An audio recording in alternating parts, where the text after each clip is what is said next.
ओम शांति। आज है 29 अक्टूबर, शिव बाबा की साकार मुरली। सुनते हैं बाबा के मधुर महावाक्य।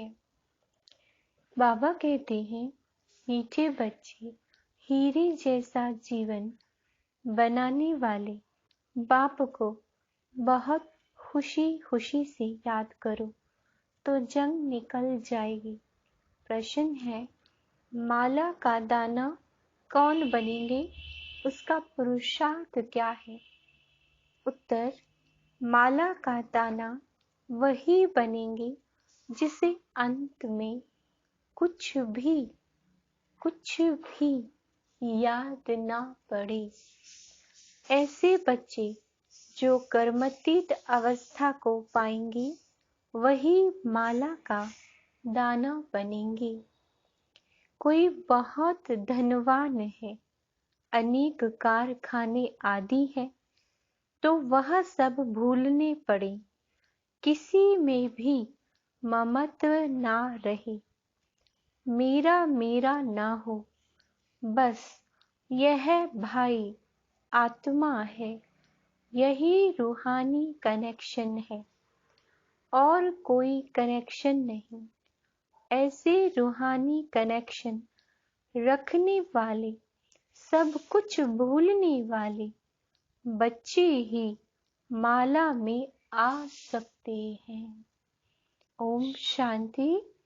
रूहानी बाप रूहानी बच्चों को समझाते हैं, यह तो जरूर पक्का निश्चय हो गया है कि हम आत्मा हैं और परमात्मा के बच्चे हैं, तो सभी ब्रदर्स ही हैं। ब्रदर्स को बाप ने डायरेक्शन दिया है कि मुझ पतित पावन बाप को याद करो। तो याद करते हो या बुद्धि का योग कहीं और जगह भटकता है? माया भटकाएगी जरूर, न चाहते हुए भी तुम्हारी बुद्धि कहीं ना कहीं भागती रहेगी। बच्चों के अंदर चलना चाहिए कि बाबा ने हमको सृष्टि चक्र का ज्ञान दिया है, 84 जन्मों की कहानी पढ़ाई है। यह 84 का चक्र पूरा हुआ, हम फिर से घर जाते हैं। बाबा कहते, अनेक बार हम याद की यात्रा से पवित्र बन करके घर गए हैं। तुम्हारी बुद्धि में आता है कि हम सब भाई भाई हैं, इसमें जिस्म की कोई बात नहीं है। तुम जिस्म को याद नहीं करो, सिर्फ हम आत्मा हैं, हम ही पावन सतो प्रधान थे, अब पतित बने हैं।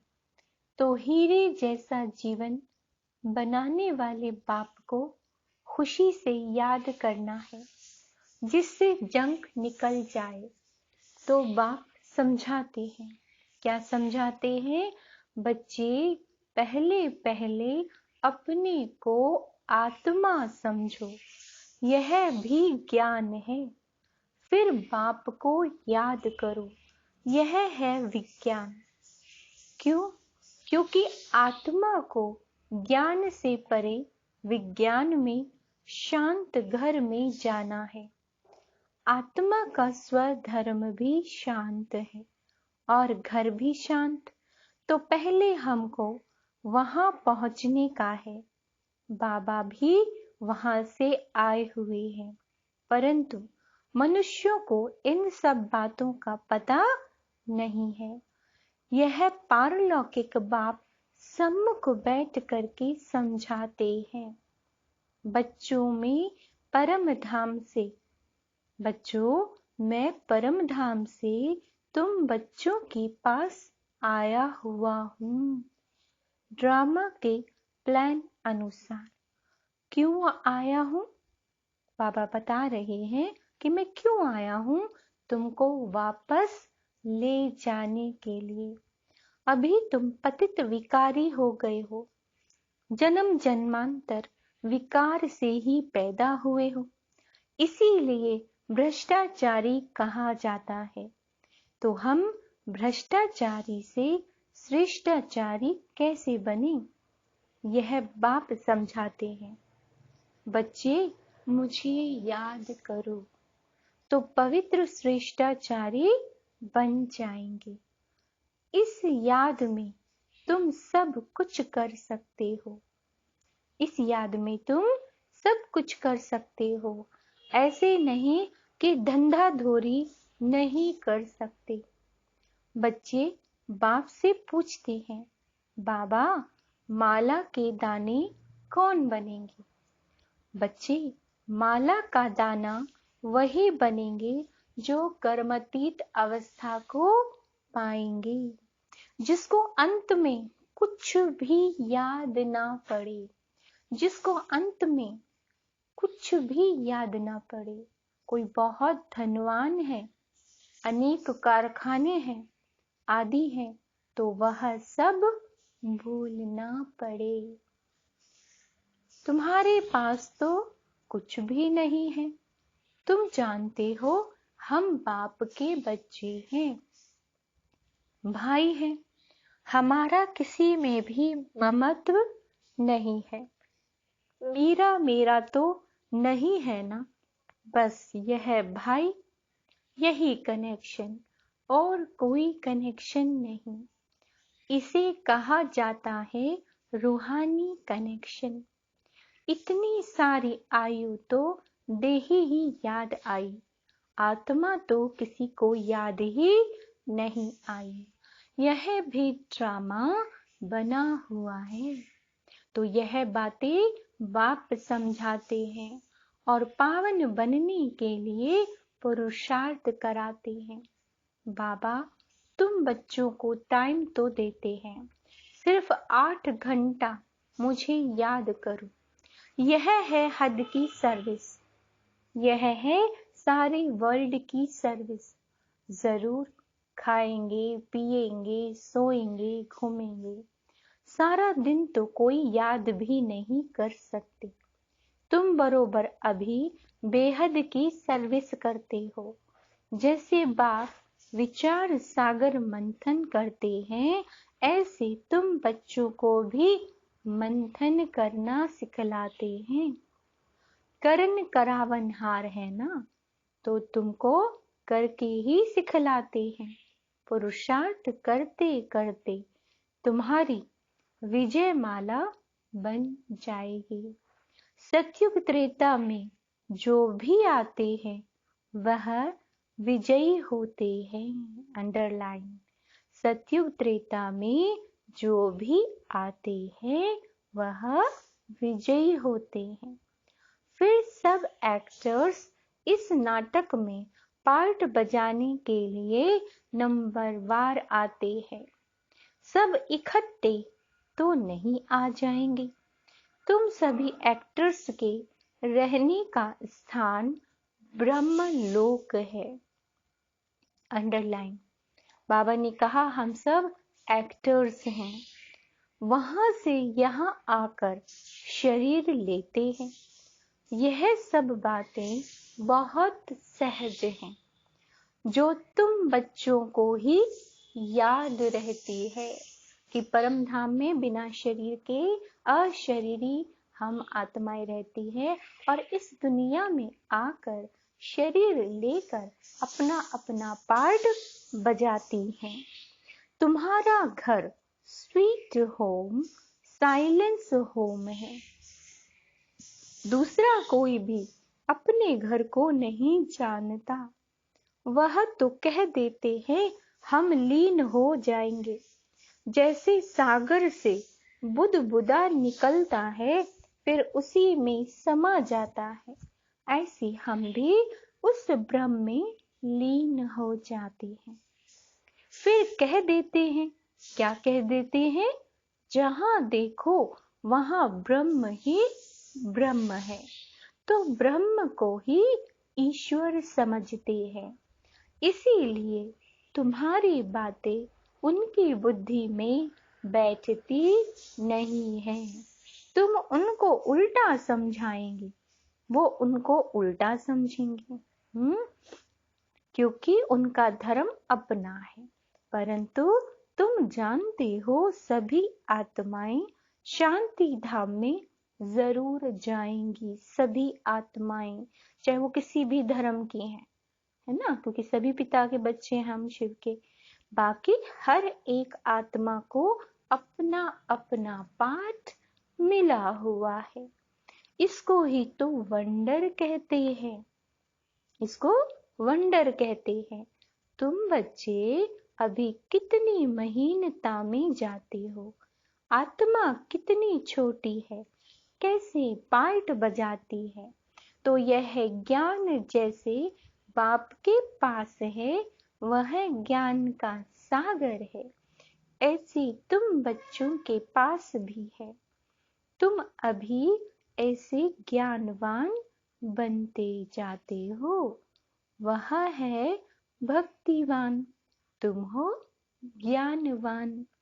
भक्तिवान माना रात के रहने वाले, और ज्ञानवान माना दिन के रहने वाले।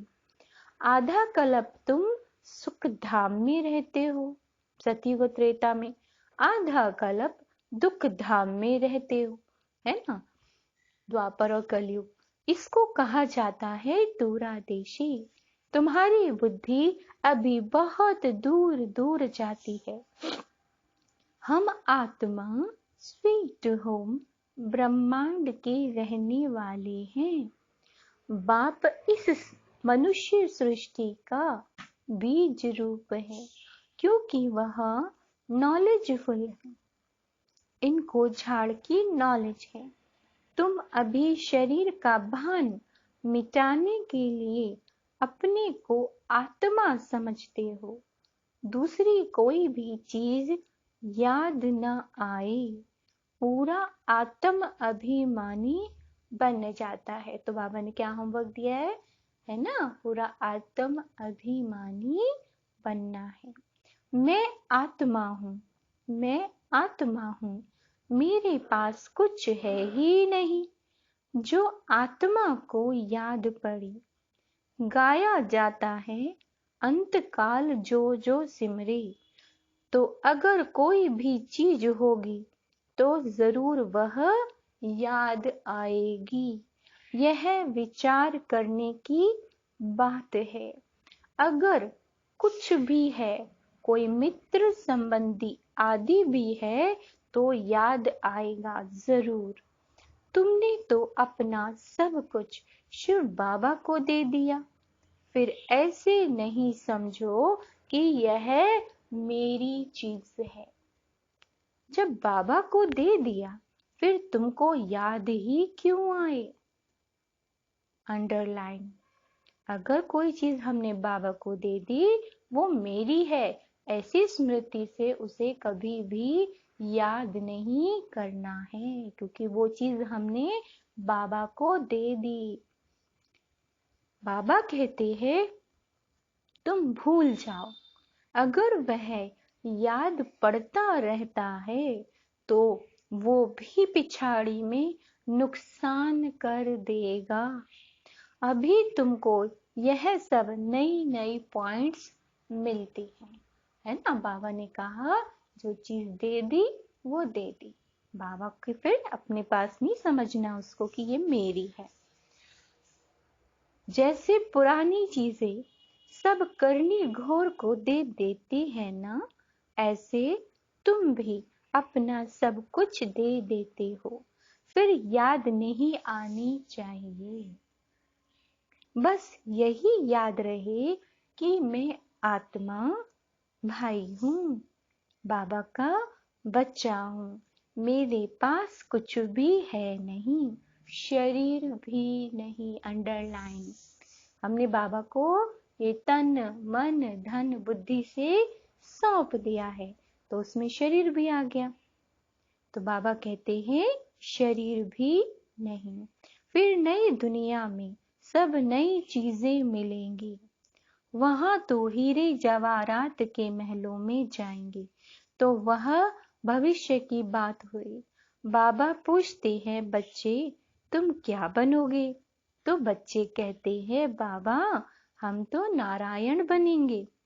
बाबा कहते, यह तो खुशी की बात हुई ना, परंतु अभी जब कोई भी पुरानी चीज याद न आए तब माला का दाना बनेंगे। 108 की माला तो राजाई की है, अंडरलाइन।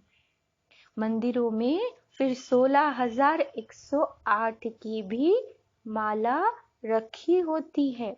बाबा कहते हैं, तो माला के दाने बहुत ही बनेंगे, है ना? जितना जल्दी आएंगे उतना सुख पाएंगे। जो पीछे आते हैं उन्हें इतना सुख नहीं पाया है।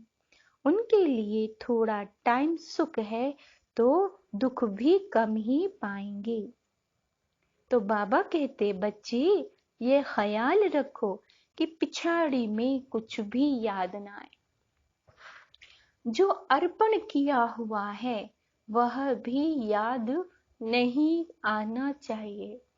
बाप कहते हैं, मैं ऐसी कोई चीज नहीं लेता हूँ जो रह जावे और उसका वहां भर कर मुझे देना पड़े। क्यों? क्योंकि मैं गरीब निवाज हूँ।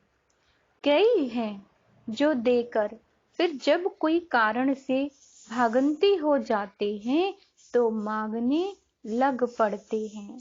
माया उनको एकदम डस लेती है।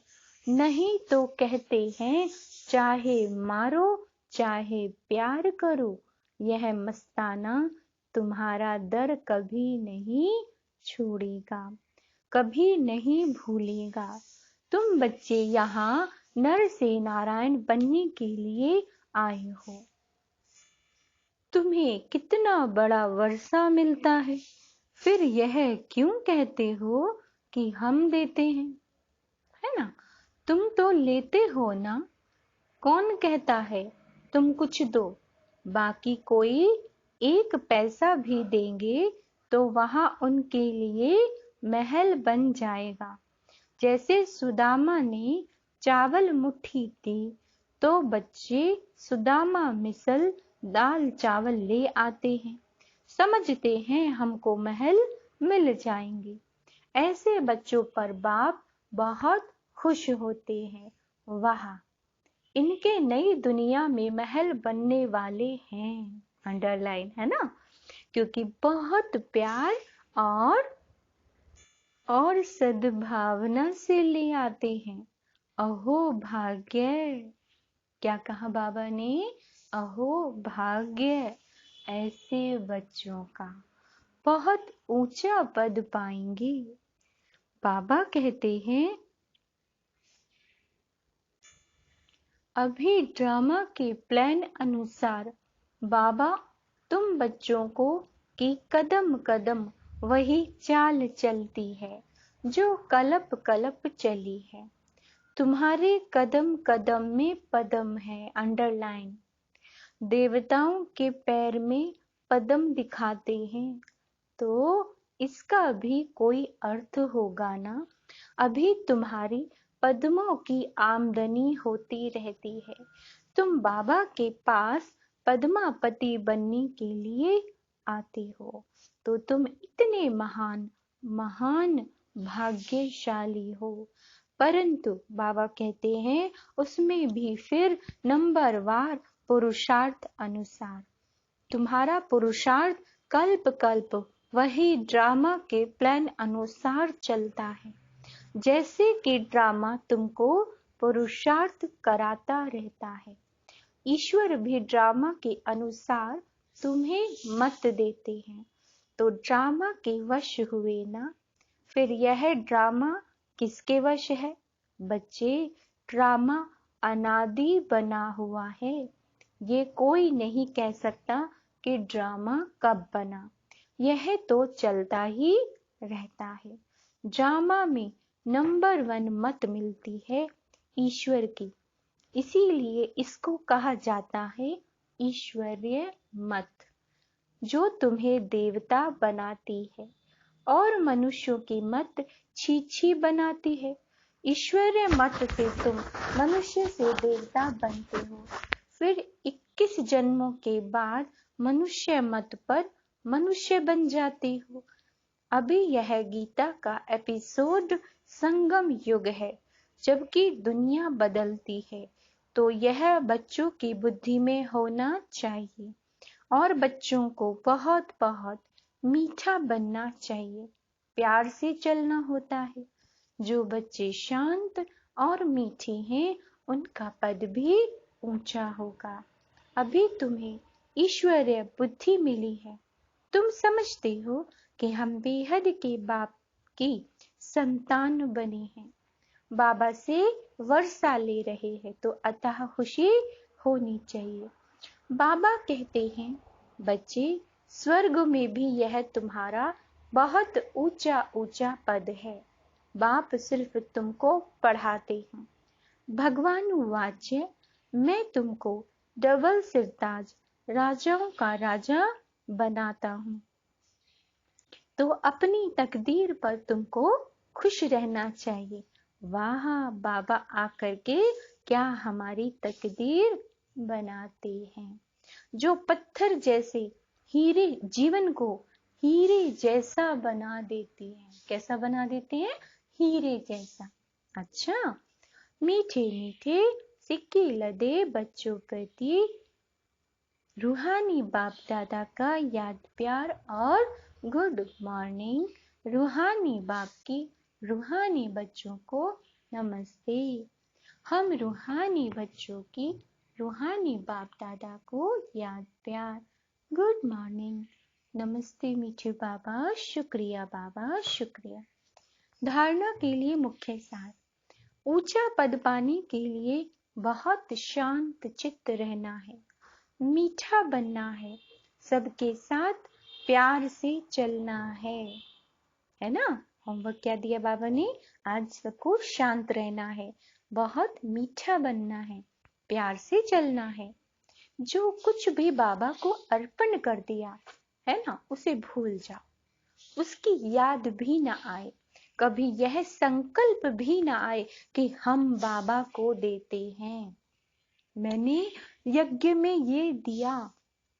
कभी ये संकल्प ना आए, नहीं तो वो दिया हुआ व्यर्थ बेकार जाएगा। वरदान।